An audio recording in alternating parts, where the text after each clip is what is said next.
ఒక అంధుడు నివసిస్తున్నాడు. అతనికి ప్రపంచం గురించి అవగాహన లేదు. అతను ఎప్పుడూ చీకటిలోనే జీవిస్తున్నాడు. అయితే అతనికి ఒక తాబేలు స్నేహితుడు ఉండేవాడు. ఆ తాబేలు చాలా తెలివైనది మరియు ప్రపంచాన్ని చూసే కళ్ళు కలిగి ఉంది.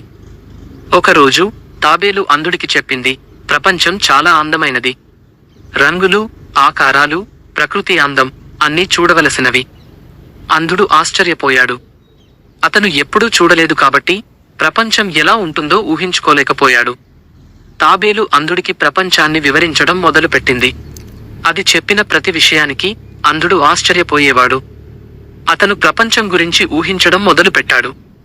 అతను ఆకాశం ఎలా నీలంగా ఉంటుందో, సూర్యుడు ఎలా ప్రకాశిస్తుందో, చెట్లు ఎలా ఆకుపచ్చగా ఉంటాయో ఊహించుకున్నాడు. అంధుడు ఆశతో నిండిపోయాడు. అతను ప్రపంచాన్ని చూడాలని ఎంతగానో కోరుకున్నాడు. కాని అతనికి అది సాధ్యం కాదని తెలుసు. అయినా అతను తన మనసుతో ప్రపంచాన్ని చూడడం మొదలుపెట్టాడు. అతను తాబేలు చెప్పిన ప్రతి విషయాన్ని తన మనసులో చిత్రించుకున్నాడు. కాలం గడిచింది. అంధుడు తన మనసులో ఒక ప్రపంచాన్ని నిర్మించుకున్నాడు. అది అతనికి నిజమైన ప్రపంచం కంటే ఎంతో అందంగా అనిపించింది. అతను ఆ ప్రపంచంలో సంతోషంగా జీవించడం నేర్చుకున్నాడు. ఒకరోజు ఒక అద్భుతం జరిగింది. అంధుడికి కళ్ళు కనిపించడం మొదలయ్యాయి.